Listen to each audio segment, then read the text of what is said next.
Hello everyone. What if I was to tell you that 6 out of 10 men experience some type of trauma that caused them to either have post-traumatic stress disorder or just have depression in general? And while most men, about 60% of men may admit to the fact that they're going through some type of PTSD or depression, most men don't get the proper treatment. And according to MindWise.org, men are 3.5 times more likely to commit suicide than women, and are also 2 times more likely to binge drink than women as well. There may be men in your family that may be going through this themselves, where they're feeling very depressed, and they might be a high functioning depression person. I started to research this topic a lot after myself. I was diagnosed with high functioning depression, which means that you go through daily life on a norm, and you may seem fine, but really on the inside you're depressed.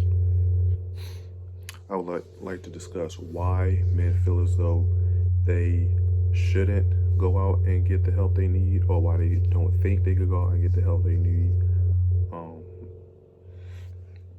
How they can get the help that they need to, get them through whatever depression or suicidal thoughts they may be having, and also the benefits of them getting the help they may need as well. I want to start off with why men don't feel like they can get the help that they need. A lot of times it may be due to the awareness strategies that are put out through propaganda from media or billboards. It doesn't really target most men, as a lot of men like dark humor, or for it just to seem like you're making light of the situation, so they know that it's not as scary as they would think it is. Because I know me personally, if I was to think that this depression is this big bad thing, then I would be less likely to try to get diagnosed for it, because I'll be scared of the outcome. I found this example from mhanational.org. Also from that website, also found that a lot of men express their mental health differently, and also they might not show it in a way where it might get diagnosed as depression. It might just be anxiety, or some people might say, oh well, you might just be really stressed because of work or other situations, when it really is depression. But just the way that they speak on it, some people may feel really relaxed and just try to dismiss it and not make it seem like what it really is. From these examples, we see that with things not being targeted to men, or most men personally, it's literally just a general, because everybody talks about mental health generally, whether it's a man, a woman, children, so forth and so forth. But a lot of times men don't feel as though that they're targeted, and that that it's important for them to worry about their mental health. Next, I would like to speak on how can, because the main question is, well, how can men get help, or what is there out there to help men with their depression or suicidal thoughts or so forth. A main one is just open up to family members or close friends, somebody that they can trust. This can help them a lot, as they sit here and they talk about what they have going on. This could be the first steps to them actually getting the help that they need, feeling comfortable enough to actually open up to a stranger. Also is having someone go with them to talk to a professional, or have someone set up an appointment for them to get evaluated, as a lot of men may get their egos involved, or they just feel so macho that they're like, oh, I don't need it, why should I go to this person and try to see what's wrong with me? Whereas it's bigger than that. We just try to make sure that a lot of men just have a healthier lifestyle, and by talking to a professional, that could save a life or two. With talking to family, friends, and having them, go with you, or, set up appointments, this could help bring a lot more men to seeing that they are depressed, and that they can get the help as fast as possible.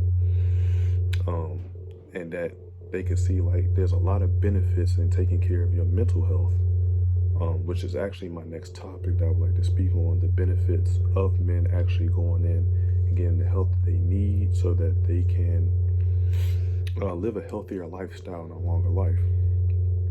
When I say a longer life, is that usually from studies, a lot of men commit suicide between the ages of 10 and 34.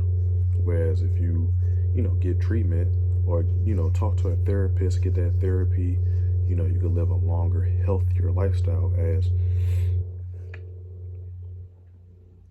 most men, they die of heart attacks or stroke.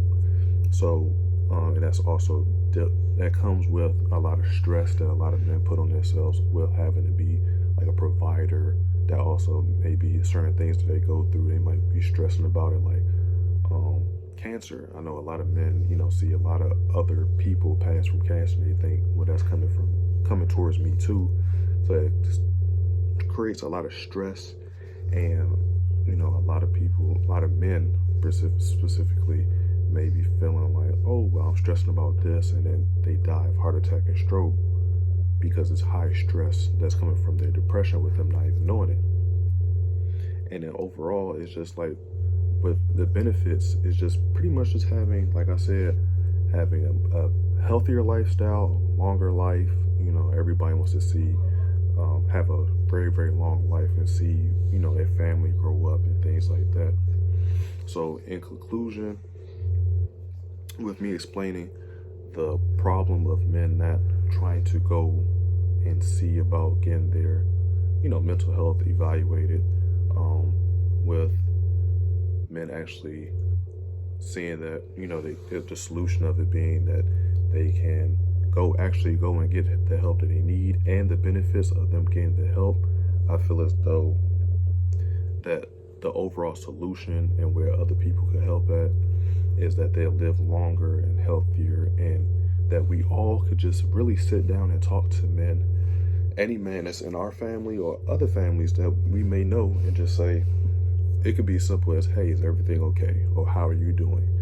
And then if they try to give you a nonchalant answer, that you can sit down and say, like, no, how you really doing? How are you really feeling?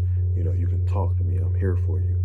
And, that might be the thing that they'll open up to you and talk to you and say, well, this is what's going on with me. I feel like this. And then you never know, you could save a life like that. And you either, if not save a life, you could prolong their life a little bit longer just by simply talking to somebody. Thank you.